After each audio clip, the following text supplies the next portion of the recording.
Isaac Clarke is an engineer in way over his head. He's on the wrong end of the sprawl as his friends get torn limb from limb, but he's not out of ideas yet.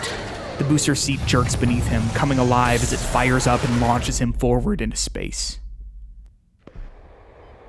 Breathless. Isaac can feel the vibrations in his chest of the space station getting torn apart as he speeds past debris and wreckage. It's not a great plan, but it's what he's got. Reckless. Foolish. He can feel his heavy breath fogging up the mouthpiece on his mask. Pieces of the sprawl eclipse his destination as he's launched forward. There's no stopping, not even if he wanted to. As he gets closer, Isaac realizes he didn't even think he'd get this far. He's breathing harder. How do you stop an immovable object? Hitting the roof will do. It's a start, at the very least.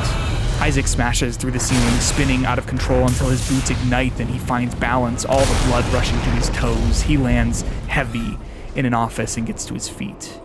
This is just how things go for a guy like Isaac. This is normal now. This is Dead Space.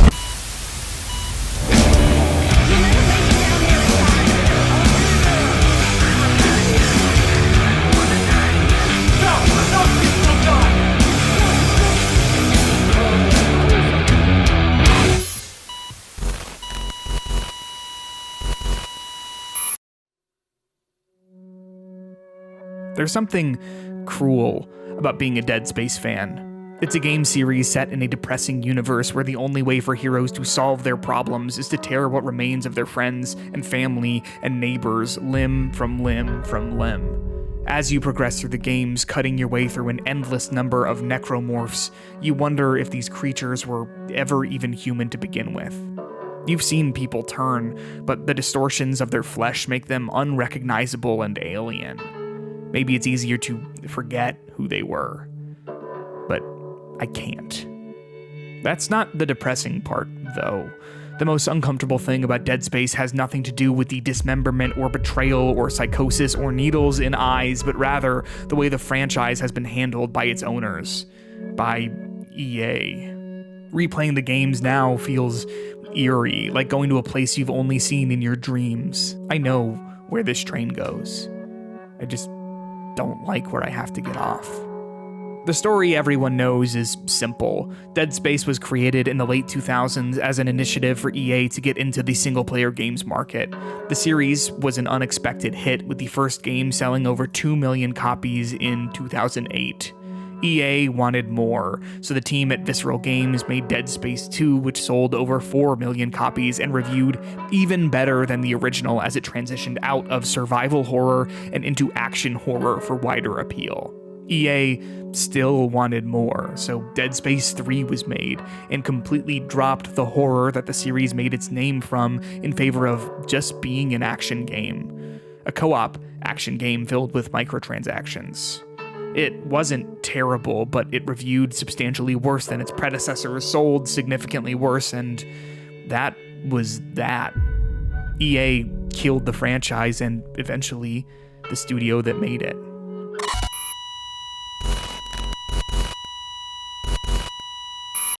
Dead Space was immaculate. It introduced a novel game system that revolves around strategic dismemberment. One of the most iconic phrases from the Xbox 360, PS3 era of gaming, cut off their limbs. Written in blood on the walls at the very start of Dead Space, the phrase is horrible. The rusty interior of the Planet Cracker ship the game is set on, the USG Ishimura, does not invoke the feeling of sanitation and precision. It's cold. It's jagged. Cut off their limbs is not a simple suggestion for dealing with the necromorph problem. It's a commandment. In terms of what the blood-soaked scripture means for the player, the entire series is based solely around its message. To deal with the monsters hiding around every corner, players need to dismember them, limb from limb, every time, no matter what. At the time, it was a shift in player intuition and game design language. Shooters typically favored shots to the head and body to deal the most damage, but Dead Space flipped the script, giving players agency with how they wanted to strategically disfigure their enemies. When attacked by multiple necromorphs, you're juggling all of the limbs at your disposal. It becomes a Choose your own adventure of compound fractures and amputations. Sever the legs of the monster to your left, buy yourself some time. Blast through the one on your right, meet the now crawling alien with the bottom of your boot. Isaac says it best. Dead Space has the player size up every organic being they encounter and ask themselves, how am I going to cut that thing up? And more often than not, where am I even supposed to start? Isaac Clarke, the main protagonist of the series, isn't a trained killer or someone who's qualified to deal with an outbreak. He's an engineer looking to find his girlfriend. When that proves complicated, he just wants out. But he keeps being dragged, kicking and screaming back for more. Dead Space is a commentary on the abusive ideology surrounding religious cults and how people at the top will churn through however many bodies they need to get what they want. The series is about corruption, religious and governmental greed, the separation of church and state, and how rarely separate those two things actually are. Warning. Visitor detected area. Warning. Dead Space 2 helped pave the way for the third-person cinematic games that are dominating the current market. It starts with a barrage of set pieces, having Isaac escape overrun corridors of necromorphs, putting him on a speeding train that he needs to cut his way through, sending him flying through space in his makeshift Iron Man suit, then dangling him upside down like a piece of bait for the new, hungry inhabitants of the Sprawl. You can see echoes of Dead Space everywhere in modern gaming in things like The Last of Us and Prey. Dead Space 2 is told almost entirely in a single uncut shot, save for the single time that Isaac gets thrown through a wall. It's masterful. Every piece of the world is diegetic. The screens Isaac uses to buy ammos are screens the player gets to use. As the player chooses a new weapon from the UI or swaps a health back for another magazine of plasma cutter rounds, so too does Isaac. Every moment of Dead Space 2 feels considered and intentional, crafted to be voyeuristic to a certain extent. There is no UI for the player's omniscient eyes. Everything you see is what Isaac sees. God of War 2018 attempts a similar feat. A major push of the game's marketing revolved around how its narrative would be told in a single uncut shot, how important that was. However, it doesn't even come close to achieving its goal.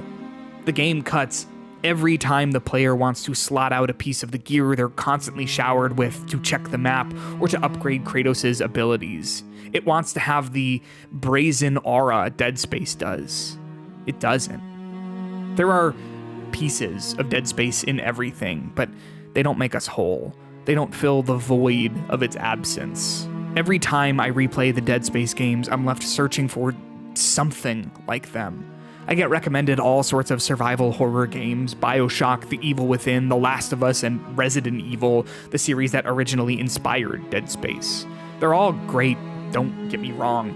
I like each of them individually and love some of those games a lot, but it's just not the same.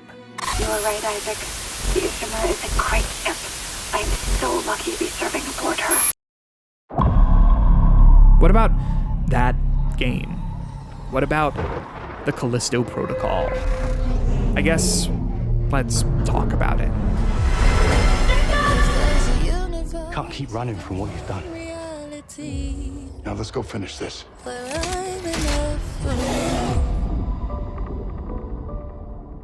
If there ever was going to be a game that recaptured the spirit of Dead Space, it would have been the Callisto Protocol. Directed by Glenn Schofield, the original creator of Dead Space, the Callisto Protocol was meant to be a spiritual successor, hitting on many of the same themes, plot beats, and mechanical elements. It's not hard to see how the Callisto Protocol was meant to invoke Dead Space with its rusted metal prison setting, mechanical human augmentation, and monsters made of body horror nightmares. While not the mechanical center of its design, the Callisto Protocol is one of the only games in the AAA survival horror genre since Dead Space to include strategic dismemberment as a system. With development help from Sony Interactive Entertainment, there couldn't have been more stacked in favor of the Callisto Protocol.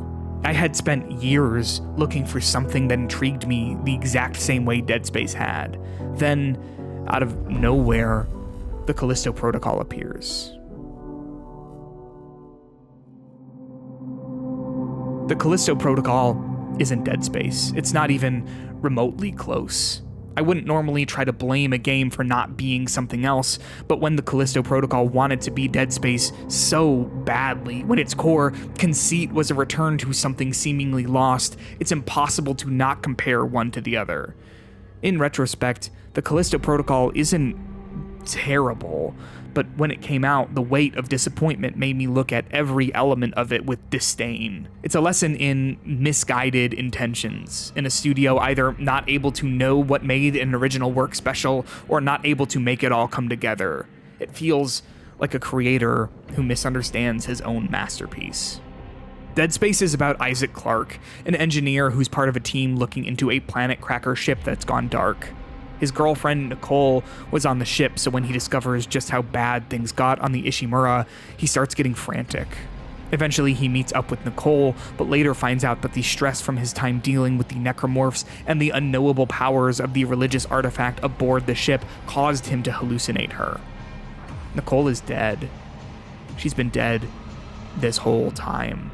Isaac uncovers a conspiracy surrounding a religious cult that purposefully exposed the crew of the Ishimura to the marker artifact on the ship, transforming them into horrible monsters.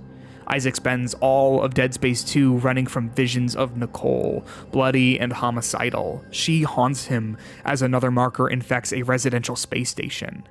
Dead Space 3 is about Isaac trying to get as far away from the Church of Unitology as he can, but he just keeps getting roped back in to destroy more markers. The Callisto Protocol follows Jacob Lee, a space trucker, after crash landing on Jupiter's most seemingly inhabitable moon, Callisto. His trucking partner Max dies, and Jacob gets wrongfully admitted to Black Iron Prison, the place he was delivering supplies to. Inside the prison, a viral outbreak causes prisoners to mutate into horrible monsters called biophages. Jacob just wants out, but is haunted by visions of his now dead trucking partner, Max, as he discovers a conspiracy surrounding a religious cult that purposefully infected prisoners with the biophage. It is staggering how similar the Callisto Protocol is to Dead Space, while understanding absolutely none of the things that made Dead Space work. The plots of the games are identical, but Dead Space was written to be unlike anything else, while the Callisto Protocol was written to pretend to be Dead Space. Necromorph is a compound word, necro meaning dead, morph meaning transformation. Biophage is also a compound word, bio meaning biological, phage meaning to devour. Biophage does not mean anything on its own, however. It's meant to translate to necromorph. Another prime example of the Callisto Protocol pretending to be Dead Space in more than just its plot can be found in the difference between the two messages written in blood on the walls in both games. Cut off their limbs. We've talked about how this phrase introduced a novel gameplay mechanic, but the story the phrase tells us is horrible and ominous and told through terrible implication. Someone knew that people would find the Ishimura eventually, so they shared the one piece of knowledge they'd need to fight back against the necromorphs in their last moments. Advice that's not initially intuitive, but necessary. It sets the tone for Dead Space. It's haunting. The Callisto Protocol wanted to have the same moment, the same haunting implication of the horrors to come, and the best it could muster up was shoot the tentacles.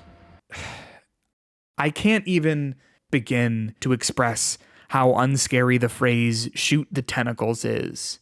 Yeah, thanks, man. That was the plan. There's no story told here, no shiver down my spine, just instructions to shoot the most threatening appendage on a monster, something asking to be shot anyway. The phrase is told to the player hours into the game's story. There's nothing menacing about it. Jacob and the player have already seen what the biophage is capable of. There's no implication here. It's a joke. The rest of the game doesn't fare any better than this. Most of the time, the Callisto Protocol feels like it took a script of Dead Space and replaced all the words, hoping it would read the same. It's a bad translation. A religious cult transforms innocent people into monsters. A blue-collar worker fights off unknowable horrors. Telekinesis. A health bar on your neck. Apart from the tentacle message, the most blatant and clear example of the Callisto Protocol not understanding Dead Space but copying it all the same, hoping to recapture the same magic, comes in its treatment of Max, Jacob's trucking partner. Max is an uninteresting and undeveloped character. He gets killed in the first 5 minutes and haunts Jacob for the rest of his time at Black Iron, just like Nicole haunted Isaac. The difference here, however, is that from our perspective, Max is just some guy. There's not much connection between him and Jacob. They worked together, obviously, but there's no reason we're given why his death affects Jacob so much when there are plenty of other deaths he witnesses and has a hand in. The simple explanation for the hallucinations is because Isaac was haunted by Nicole, but that relationship had substance, a clearer definition at the very least. It made sense why Isaac would be reeling from her traumatic suicide. Why does Jacob care that Max died? The Callisto Protocol wants to be Dead Space, but it's not. It's not even close. Isaac, it's me. I'm sorry. It's all falling apart here. I didn't find Dead Space in The Last of Us or Prey or God of War or the Callisto Protocol, but there was one thing in 2023 that seemed promising. A remake. EA was remaking Dead Space 1. This part hurts the most. The Dead Space remake is immaculate. I normally prefer studios try something new and make new games, but I'm desperate. The remake gets everything right about Dead Space and updates elements of its design to be in line with what audiences have come to expect out of modern-era AAA games. On top of that, it bridges the gap between the events of the first and second game by introducing small, blink-and-you'll-miss-it details, like the video call between Nicole and Isaac that he dreams of remembering at the very start of Dead Space 2. Nicole? Oh, God. I'm so sorry, Isaac. Look at the time difference. I'll call you back later. It's okay. How you doing? Good. It's not packed with prequel-itis references and nods to the camera that we've come to expect from anything that's desperately trying to build a cohesive fictional universe. Instead, it lets the story of the first game speak for itself and includes intentional details like the voice call that makes sense to have been found as Isaac searches for Nicole. The Dead Space remake takes after Dead Space 2 and is told in a single uncut shot, but doesn't make a big deal out of it. It doesn't need marketing pretending to be a movie that fails the second the player gets control. It speaks for itself. It knows what kind of potential it has and doesn't need to flaunt its quality to prove its worth. While I could talk for hours about the ways the Dead Space remake is great, many of the things it does well were done well in the original. It's just been repackaged and many bits have been upgraded. It's absolutely worth playing, but the thing that was most exciting about it was the promise of what came next. The remake sold more than 2 million copies. It reignited interest in Dead Space as a series, and the existence of the remake meant that a remake of Dead Space 2 was possible. But the game also hinted that EA Motive might sidestep remaking the sequel altogether and take the series in a completely new direction. It's been over 15 years since Dead Space first launched, and there's still so much untapped potential there. Fans like me have spent years thinking about what more Dead Space would look like. This was our best shot at getting more. Where does it go from here? Nowhere. EA is done. Motive was working on something Dead Space related after the launch of the remake, but whatever that was, it's not doing it anymore. 2 million copies sold isn't enough anymore. Critical acclaim isn't enough anymore. Making a damn good game isn't enough anymore. Why do my videos keep ending up here? The fact EA considers the Dead Space remake enough of a failure not to stick with it doesn't surprise me.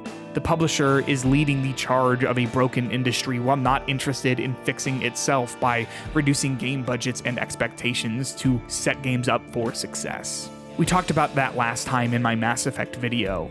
EA is interested in the series, but only if the interest of the fans produces millions and millions of dollars for them.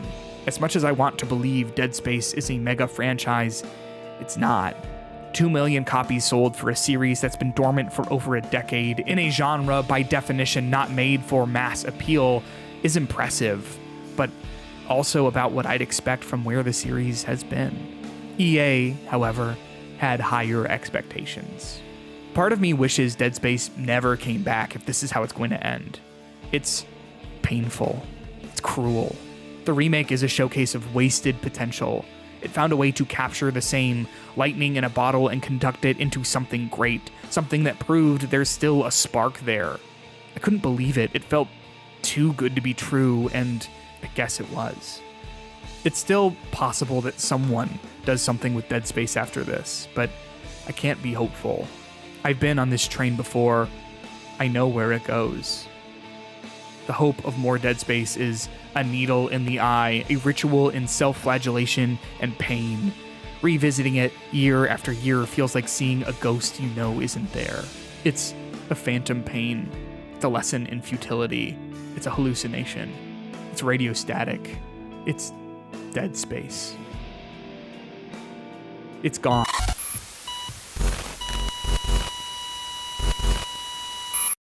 Like and subscribe. I've got your back.